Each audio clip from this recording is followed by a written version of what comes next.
Hi everyone, this is Sai Kumar. Welcome back to Sri Sai tutorial. ఈ రోజు మనము 7th క్లాస్ సంబంధించినటువంటి తెలుగు కంటెంట్ పైన మొదటి లైవ్ టెస్ట్ ని కండక్ట్ చేసుకోబోతున్నాం. అదేవిధంగా మన శ్రీ సాయి ట్యుటోరియల్ ద్వారా నిర్వహించేటువంటి ఫ్రీ మరియు క్వాలిటీ లైవ్ టెస్ట్లకు సంబంధించినటువంటి సిలబస్ ని ఒకరోజు ముందుగానే తెలుసుకోవాలి అనుకుంటే కనుక ఈ వీడియో క్రింద ఉన్నటువంటి టైటిల్ ని క్లిక్ చేయగానే మన గ్రూప్స్ యొక్క లింక్స్ అనేవి వస్తాయి. అందులో జాయిన్ చేసి లైవ్ టెస్ట్లకు సంబంధించినటువంటి సిలబస్ ని ఒకరోజు ముందుగానే తెలుసుకోండి. అదేవిధంగా 7th క్లాస్ వరకు ఉన్నటువంటి తెలుగు మెటీరియల్ అనేది క్రింద డిస్క్రిప్షన్లో అందుబాటులో ఉంది. ఇంకా ఎవరైనా చూడని వాళ్ళు ఉంటే తప్పకుండా చూసేసి లైవ్ టెస్ట్లను క్లియర్గా అటెంప్ట్ చేయండి. లైవ్లోకి వెళ్లే ముందు వీడియో కనుక మీకు నచ్చినట్లయితే తప్పకుండా లైక్ చేయండి, మీ మిత్రులకు షేర్ చేసి మీ యొక్క సపోర్ట్ మన ఛానల్కి అందించండి. ఎవరైనా కొత్తగా చూస్తూ ఉన్నట్లయితే రెడ్ కలర్లో ఉన్నటువంటి సబ్స్క్రైబ్ బటన్ క్లిక్ చేసుకుని సబ్స్క్రైబ్ చేసుకోండి. పక్కన ఉన్నటువంటి ఆల్ నోటిఫికేషన్ బెల్ ఐకాన్ని క్లిక్ చేయడం ద్వారా నేను చేసేటువంటి ప్రతి వీడియో మీకు నోటిఫికేషన్ రూపంలో వస్తుంది. ఫస్ట్ క్వశ్చన్, తెలుగు వెలుగు అనేటువంటి పాఠ్యాంశం యొక్క ప్రక్రియ ఇతివృత్తాలు వరుసగా ఆప్షన్ 1 కథా దేశభక్తి, ఆప్షన్ 2 వ్యాసము సంస్కృతి, ఆప్షన్ 3 సంభాషణ భాషాభివృద్ధి, ఆప్షన్ 4 గేయము దేశభక్తి.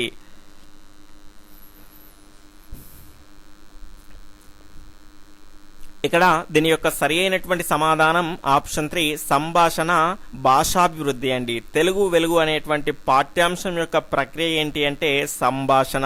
సంభాషణ అంటే ఇద్దరు లేదా అంతకంటే ఎక్కువ మంది వ్యక్తుల మధ్య జరిగేటువంటి మాటల కొనసాగింపునే మనం ఏమంటాము అంటే సంభాషణ అంటాము. దీని యొక్క ప్రత్యేకత ఏంటి అంటే పాత్రలను కళ్ళకు కట్టినట్టుగా చూపిస్తుంది ఈ సంభాషణ అనేది.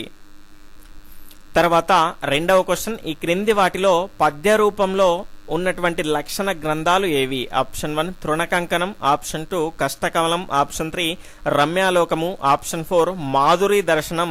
అడిషనల్ ఆప్షన్స్ వచ్చేసి ఆప్షన్ 1 1, 2 మాత్రమే సరైనవి, ఆప్షన్ 2 2, 3 మాత్రమే, ఆప్షన్ 3 3, 4 మాత్రమే, ఆప్షన్ 4 ఏదీ కాదు.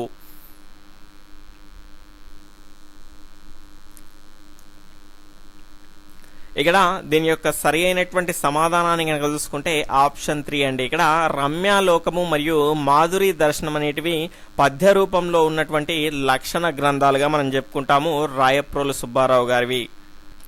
తర్వాత మూడవ క్వశ్చన్, క్రింది వాటిలో కావ్యం కానిది ఏది? ఇక్కడ option 1 Trinakankanam, option 2 Kashtakamalam, option 3 Snehalata, option 4 Vanamala. ఇక్కడ దీని యొక్క రైట్ ఆన్సర్ ఏంటి అంటే ఆప్షన్ 4 వనమాల అండి. ఇక్కడ ఆంధ్రావని, అదేవిధంగా జడకుచ్చులు, దాని తర్వాత వనమాల అనేటివి ప్రసిద్ధమైనటువంటి అవేంటి అంటే ఖండ కావ్యాలుగా మనం చెప్పుకుంటాము. అదేవిధంగా తృణకంకణము, దాని తర్వాత కష్టకమలము, దాని తర్వాత స్నేహలత, ఇవన్నీ కూడా కావ్యాలు. తర్వాత నాలుగవ క్వశ్చన్, క్రింది వాటిలో సరి కానిది ఏది? ఇక్కడ స్టేట్మెంట్ 1 మధువు అనగా మత్తు పానీయము, స్టేట్మెంట్ 2 విపినం అనగా విస్తరించి. ఆప్షన్ 1 1, 2 సరే కానివి, ఆప్షన్ 2 1 మాత్రమే, ఆప్షన్ 3 2 మాత్రమే, ఆప్షన్ 4 ఏదీ కాదు.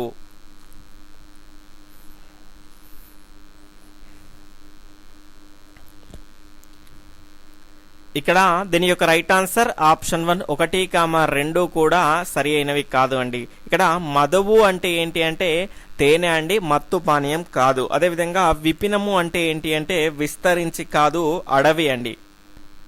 తర్వాత ఐదవ క్వశ్చన్, అంబోది అనగా ఆప్షన్ 1 ఆకాశము, ఆప్షన్ 2 అంబరము, ఆప్షన్ 3 1 and 2, ఆప్షన్ 4 సముద్రము.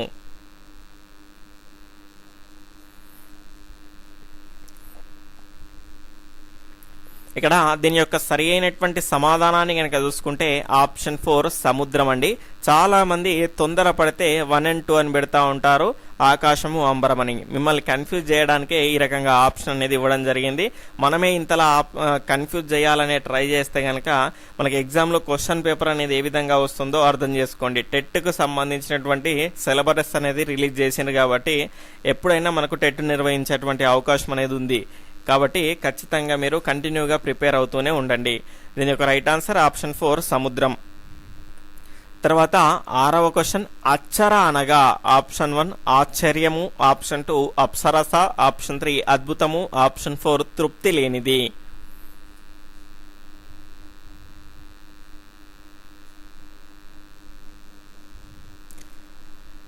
ఇక్కడ దీని యొక్క రైట్ ఆన్సర్ ఆప్షన్ 2 అప్సరస అండి. అప్సర అంటే అర్థం ఏంటి అంటే అప్సరస. వెనకాల మీకు అర్థాల్లో క్లియర్ గా ఇచ్చాడండి. టఫ్ గా ఉన్నటువంటి అన్ని అంశాలను మీరు నేర్చుకోవాలి.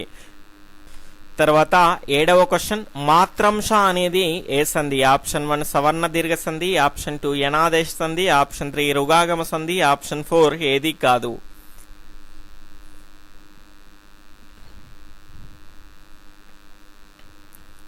ఇక్కడ దీని యొక్క రైట్ ఆన్సర్ ఆప్షన్ 2 యనాదేశ సంధి అండి. యనాదేశ సంధి యొక్క సూత్రాన్ని కనుక చూసుకుంటే ఈ ఊరులకు అసవర్ణమైనటువంటి అచ్చులు పరమైనప్పుడు అంటే సమానంగా లేని అచ్చులు పరమైనప్పుడు మనకు క్రమంగా యావారాలు వస్తాయి. ఈ యావారాలని మనం ఏమంటాము అంటే యన్నులు అంటాము. ఇక్కడ చూడండి మనకు మాత్రాంశాన్ని కనుక విడదీస్తే మాతృ ప్లస్ అంశ అనేది వస్తుంది. ఇక్కడ మాతృలో ఏముంది? ఊ ఉంది. ఇక్కడ దాని తర్వాత అంశాలో గనక చూసుకుంటే ఆ ఉంది. కాబట్టి అసవర్ణమైనటువంటి అచ్చులు పరమయ్యాయి. కాబట్టి ఇక్కడ ఏమొచ్చింది మనకు? ఆర్ అనేది అంటే రా అనేది మనకు ఆదేశంగా వచ్చింది. కాబట్టి మాత్రంశ అనేది ఏం సంధి అవుతుంది? యనాదేశ సంధి అవుతుంది. తర్వాత 8వ క్వశ్చన్, ఏకా ప్లస్ ఏకా అనేది ఏ సంధి? ఆప్షన్ 1 ఆమ్రేడిత సంధి, ఆప్షన్ 2 గుణ సంధి, ఆప్షన్ 3 వృద్ధి సంధి, ఆప్షన్ 4 ఏది కాదు.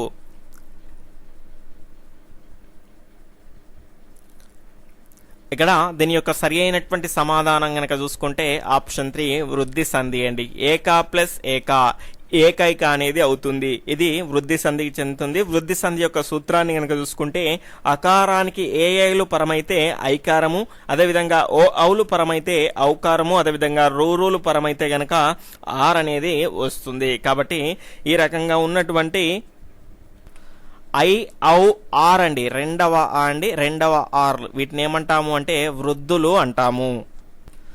తర్వాత 9వ క్వశ్చన్, రుణ ప్లస్ రుణం అనేది ఏ సంధి? ఆప్షన్ 1 ఆమ్రేడిత సంధి, ఆప్షన్ 2 గుణ సంధి, ఆప్షన్ 3 వృద్ధి సంధి, ఆప్షన్ 4 సవర్ణ దీర్ఘ సంధి. ఇక్కడ దీని యొక్క సరి అయినటువంటి సమాధానాన్ని కనుక చూసుకుంటే ఇది కూడా ఆప్షన్ 3 వృద్ధి సంధి అవుతుంది. రుణ ప్లస్ రుణం ఏమవుతుంది అంటే రుణార్ణం అవుతుంది. మనకి ఇక్కడ ఏమవుతుంది? ఇక్కడ ఆకు ఏం పరమైంది? మనకు ఆర్ అనేది పరమైంది. కాబట్టి ఇక్కడ ఆకు ఏం పరమైందండి? రు అనేది పరమైంది. కాబట్టి మనకు వచ్చింది ఏంటి? ఆర్ అనేది వచ్చింది. కాబట్టి ఇది ఏమవుతుంది అంటే వృద్ధి సంధి అవుతుంది. తర్వాత 10వ క్వశ్చన్, రాజుల సొమ్ము బీద సాధలకు బడుగు జీవులకు అన్నార్థులకి రావాలి, అదే ముక్తికి మార్గం అనేది ఎవరు అన్నారు? ఆప్షన్ 1 వశిష్ఠుడు, ఆప్షన్ 2 భీష్ముడు, ఆప్షన్ 3 శ్వేతరాజు, ఆప్షన్ 4 అశ్వత్థామ. ఇక్కడ దీని యొక్క సరి అయినటువంటి సమాధానాన్ని కనుక చూసుకుంటే ఆప్షన్ 1 వశిష్ఠుడు అండి. రాజుల సొమ్ము బీద సాధలకు బడుగు జీవులకు అన్నార్థులకి రావాలి, అదే ముక్తికి మార్గము అన్నది ఎవరు అంటే వశిష్ఠుడు అన్నారు. ఎవరితో అన్నాడు అంటే శ్వేతరాజుతో అన్నాడు. ఇక్కడ అతిథి మర్యాదల్లో మనకు సంభాషణలో ఉన్నాయి. ఆ సంభాషణలకు సంబంధించినటువంటి ప్రశ్న ఇది. తర్వాత 11వ క్వశ్చన్, అంపశయ్య మీద సర్వధర్మ విషయాలు బోధించింది ఎవరు? ధర్మరాజు, భీష్ముడు, అశ్వత్థామ, కృపాచార్యులు.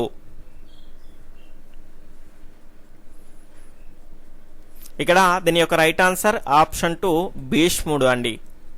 తర్వాత 12వ క్వశ్చన్, క్రింది వాటిలో సరైనవి ఏవి? ఇక్కడ స్టేట్మెంట్ 1 అప్సరోజనములు అనగా అంతులేని జనసమూహం, స్టేట్మెంట్ 2 అబ్ది అనగా సముద్రము. ఆప్షన్ 1 1, 2 సరైనవి, ఆప్షన్ 2 1 మాత్రమే, ఆప్షన్ 3 2 మాత్రమే, ఆప్షన్ 4 ఏది కాదు.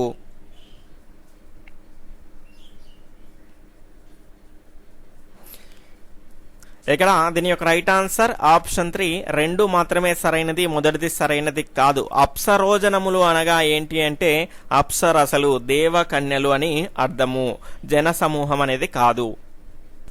తర్వాత 13వ క్వశ్చన్, అభ్యాగతుడు అనగా ఆప్షన్ 1 ఆప్తులు లేనివాడు, ఆప్షన్ 2 దేవునికి అంకితమైన వాడు, ఆప్షన్ 3 పిలవగా వచ్చినవాడు, ఆప్షన్ 4 అన్నీ వదిలేసిన వాడు.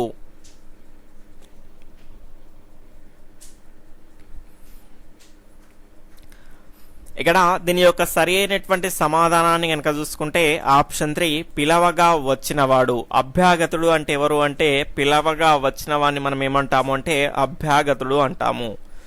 తర్వాత 14వ క్వశ్చన్, పుస్తకముల నీవు పువ్వు వలన చూడు చింపబోకు మురికి చెయ్యబోకు అనేటువంటి పంక్తులు ఈ శతకానికి సంబంధించినవి. ఆప్షన్ 1 తెలుగు పూల శతకము, ఆప్షన్ 2 తెలుగు బాల శతకము, ఆప్షన్ 3 వేమన శతకము, ఆప్షన్ 4 కుమార శతకము.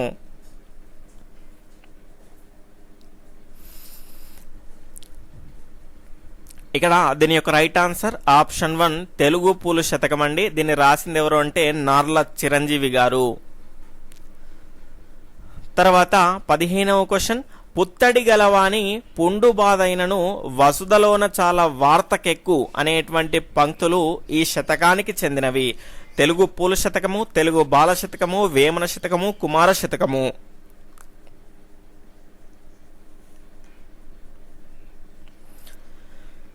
ఇక్కడ దీని యొక్క సరి అయినటువంటి సమాధానం ఏంటి అంటే ఆప్షన్ 3 వేమన శతకం అండి. పుత్తడి గలవాని పుండు బాధ అయినను వసుదలోన చాలా వార్తకెక్కు పేదవాని ఇంట పెండ్లగిన ఎరగరు విశ్వదాభిరామ వినురవేమ అనేది వేమన శతకానికి చెందింది. సరైందే కదండి ఇది. తర్వాత 16వ క్వశ్చన్, క్రింది వాటిలో సానా అనే పదానికి సంబంధించి సరైనవి ఏవి? ఇక్కడ స్టేట్మెంట్ 1, గంధం కోసము గంధం చెక్క ఒక రాతి మీద అరగదీయడము. స్టేట్మెంట్ 2, కొడవళ్ళు గొడ్డళ్ళు మొదలైనవి పదును పెట్టుకోవడానికి వాడేటువంటి రాయి. ఆప్షన్ 1 1, 2 సరైనవి, ఆప్షన్ 2 1 మాత్రమే, ఆప్షన్ 3 2 మాత్రమే, ఆప్షన్ 4 ఏదీ కాదు.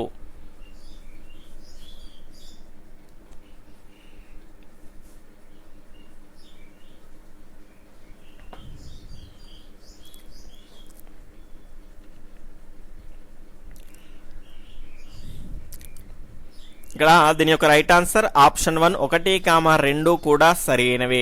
సానా అంటే ఏంటి అంటే కొడవళ్ళు గొడ్డళ్ళు మొదలైనవి పదును పెట్టుకోవడానికి వాడేటువంటి రాయి. అదేవిధంగా గంధం కోసం గంధం చెక్క ఒక రాతి మీద అరగదీయడాన్ని కూడా మనం ఏమంటాము అంటే సానా అనే అంటాము.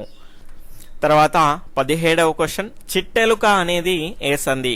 ఆమ్రెడిత సంధి, ద్విరుక్త టకార సంధి, టుగాగమ సంధి, ఏదీ కాదు.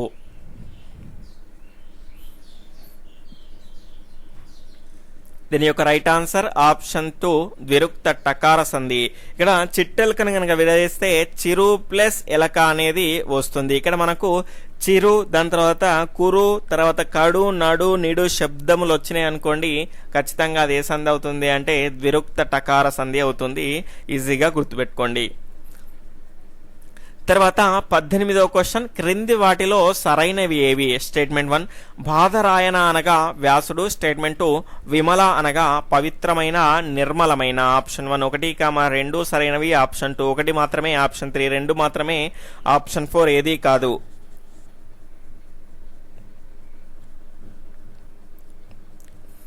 ఇక్కడ దీని యొక్క రైట్ ఆన్సర్ ఏంటి అంటే ఆప్షన్ 1 1, 2 కూడా సరి అయినటువంటి అంశాలే. బాధరాయణ అంటే వ్యాసుడు, అదేవిధంగా విమల అంటే పవిత్రమైన మరియు నిర్మలమైన. తర్వాత 19వ క్వశ్చన్, అతిథి మర్యాద అనే పాఠ్యాంశం యొక్క ప్రక్రియ ఇతివృత్తాలు వరుసగా. ఆప్షన్ 1 గేయము సంస్కృతి సాంప్రదాయాలు, ఆప్షన్ 2 పురాణ కథ సాంప్రదాయాలు, తర్వాత వ్యాసము సంస్కృతి సాంప్రదాయాలు, ఆప్షన్ 4 ఏదీ కాదు.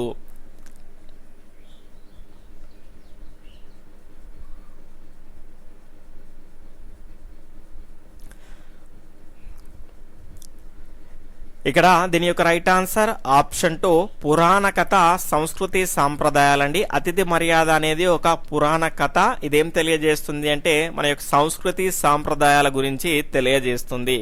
తర్వాత మనకి ఇక్కడ ఈ రోజు ప్రశ్నని కనుక చూసుకుంటే ఈ రోజు ప్రశ్న యొక్క సరి అయినటువంటి సమాధానాన్ని క్రింద కామెంట్ సెక్షన్ లో తెలియజేయండి. ఇక్కడ లైవ్ చాట్ లో కాదు. 20వ క్వశ్చన్, సు ప్లస్ ఆగతము అనేది ఏ సంధికి చెందుతుంది? క్రింద కామెంట్ సెక్షన్ లో దీని యొక్క సరి అయినటువంటి సమాధానాన్ని తెలియజేయండి.